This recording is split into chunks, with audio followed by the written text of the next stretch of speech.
एक बार हम करते हैं। सबसे पहले हम यही देखते हैं कि अगर हमारा देश 26 जनवरी 1950 को संविधान हमारे देश में लागू हुआ और उस समय से इलेक्टेड प्रधानमंत्री, राष्ट्रपति और सभी लोगों का क्रमवार रूप से यहां पर सिस्टम में अब हमारे भारत के शासन प्रशासन चलाने की एक जो नियम कानून, एक जो विधान लगा, जो सभी पर एक समान रूप से लागू होता था, उसी को तो संविधान कहा जाता है। और यह संविधान लागू होने के बाद जिस तरह से हर एक प्रधानमंत्री या राष्ट्रपति के कार्यकाल में अगर कोई महत्वपूर्ण कार्य हुआ है तो हमेशा एग्जाम में वह पूछ देता है, वह चाहे जवाहरलाल नेहरू के बारे में हो अथवा इंदिरा गांधी के बारे में हो, अटल बिहारी वाजपेयी या आधुनिक नरेंद्र मोदी के बारे में। ठीक वैसे ही जब हमारा देश गुलाम हुआ 1757 की प्लासी की लड़ाई के साथ ही, और गुलामी के साथ 1764 के बक्सर के युद्ध में जब त्रिकुट संघ को अंग्रेजों ने बक्सर के युद्ध में पराजित किया, जिसमें शाह आलम द्वितीय भारत का बादशाह भी हार गया, जिसका साथ अवध के नवाब सुजाउद्दौला और बंगाल के नवाब मिर्जा सिंह, इस त्रिकुट संघ को हेक्टर मुनरो ने 1764 के बक्सर के युद्ध में पूरी तरह से पराजित कर दिया। अब समस्या आ गई कि अब भारतीय बादशाह ही यहां पर हार गया। अगर नीतीश जी कहीं से हारते हैं तो बहुत बड़ी बात ना होगी, लेकिन अगर नरेंद्र मोदी कहीं किसी देश से हार जाते हैं तो यह देश के लिए सबसे बड़ा खतरा होगा।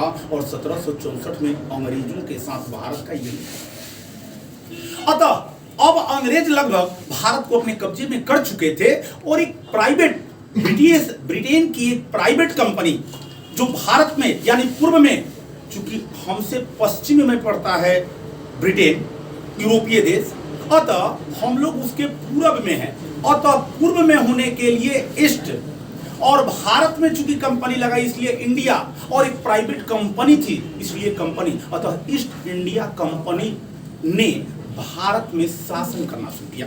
और सबसे पहले उन्होंने 1773 में एक एक्ट बनाया, नियम बनाया कि भारत को किस तरह से चलाया जाए। इसके पहले बंगाल चूंकि 1757 में ही लॉर्ड क्लाइव जीत चुका था और 1757 से ही बंगाल में अपने धीरे धीरे नियम कानून को अंग्रेजों ने थोपना शुरू कर दिया था। उसमें लॉर्ड क्लाइव ने सिराजुद्दौला को 1757 की प्लासी की लड़ाई में पराजित किया था और लॉर्ड क्लाइव को ही पहला बंगाल का गवर्नर बनाया गया। अतः बंगाल का पहला गवर्नर कौन हुआ? Lord Clive. और लॉर्ड क्लाइव 1757 से 60 तक रहा और फिर दूसरी टर्म आ गया जो 65 से 60। लेकिन जब पहली बार अंग्रेजों के द्वारा British company east India company ने 1773 में एक लाया जिसे रेगुलेटिंग एक्ट के नाम से जाना जाता है, उस समय कौन हुआ करता था? वॉरेन हेस्टिंग्स, है ना।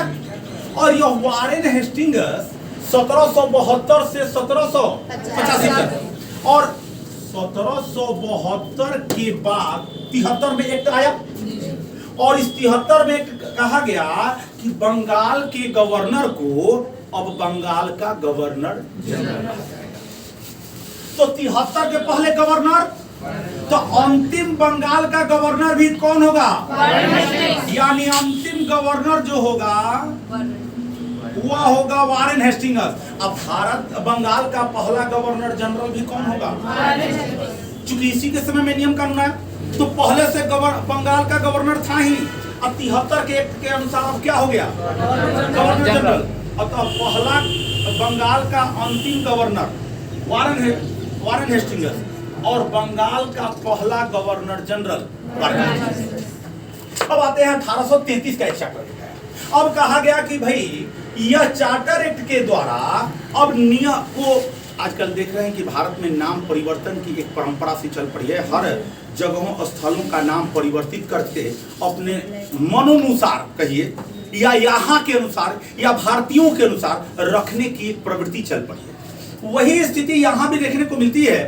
पोस्ट का पद को थोड़ा सा ज्यादा वैल्यू देते हुए और कार्य क्षेत्र का विस्तार करते हुए अब इसके पोस्ट को भी बढ़ा दिया गया। और देखा 1833 में, अब 1700 57 की पलासी के बहुत बाद आता है 1833। अब लगभग पूरा का पूरा भारत, कुछ क्षेत्र छोड़कर जो देशीय रियासत थे, जो चमचागिरी करते थे अंग्रेजों का, उनको छोड़कर के बाकी लगभग भारत अंग्रेजों के कब्जे में आ गया था। और तो 1833 में कहा गया कि अब यह केवल बंगाल का गवर्नर जनरल नहीं, 1833 के चार्टर एक्ट में कहा गया कि अब बंगाल का गवर्नर जनरल, एगो छोटे क्षेत्र का गवर्नर जनरल, अब पूरे भारत का गवर्नर जनरल। और तो भारत का पहला गवर्नर जनरल कब नियम आया? 1833 में। 1833 के अनुसार भारत का पहला गवर्नर जनरल कौन बना? Lord William Bentinck. लेकिन यह था कब से? 1828 से। तो अंतिम बंगाल का गवर्नर जनरल कौन होगा? Lord William Bentinck. अब भारत का पहला governor general Lord William Bentinck होगा ना? अंतिम, चूंकि उसी के समय में आता है। अब आया कि भाई 1757 की पलासी की लड़ाई एक ऐसी लड़ाई थी जिसमें अंग्रेज पूरी तरह से कहिए हार चुके थे और देश को आजाद कराने के करीब पहुंच चुके थे। देश आजाद के करीब पहुंच चुके थे और भारत हमारा आजाद होने ही वाला था। लेकिन भारतीय चमचे जो अंग्रेजों के साथ रहते थे, यह अंग्रेजों से मिलकर के और भारतीयों लोगों पर गोली डंडे चलाने लगे और सारी खुफिया जानकारी अंग्रेजों तक पहुंचाने लगे। अतः जो देश हमारा 1947 में 90 वर्ष बाद आजाद हुआ, वह 1857 में आजाद हो रहा था। हम स्वतंत्र हो रहे थे, लेकिन हमारे भारतीयों की कुछ कमियां और कुछ चाटुकार लोग आज भी हैं। चाटुकारिता करते करते कहां से कहां पहुंच जाते हैं। और अंग्रेजों के चाटुकार लोग 1857 का विद्रोह जो देश आजाद कराने में महत्वपूर्ण था, उसको विफल कर दिया। और इस तरह से 1857 के विद्रोह भारतीय जीतते जीतते हार गए। और तब लेकिन उससे फायदा हुआ।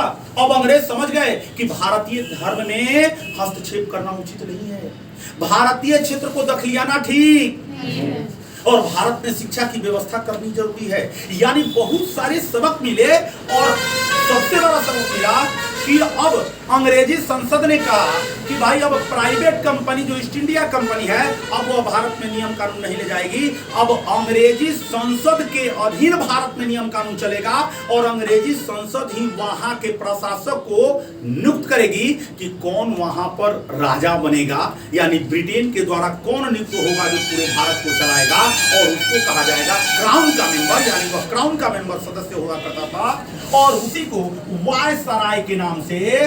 और तो 1858 का जो एक्ट आया उसमें हो गया कि जो भारत का गवर्नर जनरल था, अब उसे भारत का वायसराय के नाम से। अतः भारत का वायसराय पहला कौन बना? Lord Canning. और ध्यान रहे, लॉर्ड कैनिंग कोई 58 में नहीं आया था, यह 56 में ही आ चुका था।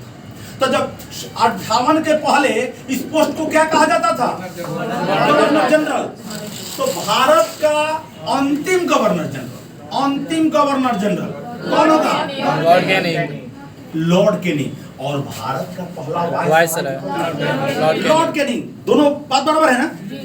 भारत का अंतिम गवर्नर जनरल और भारत का पहला वायसराय, ठीक है ना? चूंकि इसी के समय में एक्ट आता है। अब हम देखते हैं, ये जैसे ही लॉर्ड माउंटबेटन आता है, क्लेमेंट एटली घोषणा कर देते हैं, लेबर पार्टी की सरकार बनती है ब्रिटेन में। और ब्रिटेन में लेबर पार्टी की सरकार बनते ही क्लेमेंट एटली घोषणा करते हैं कि हम भारत को अब छोड़ दिया। और उसी की एवज में लॉर्ड माउंटबेटन को भारत भेजा जाता है।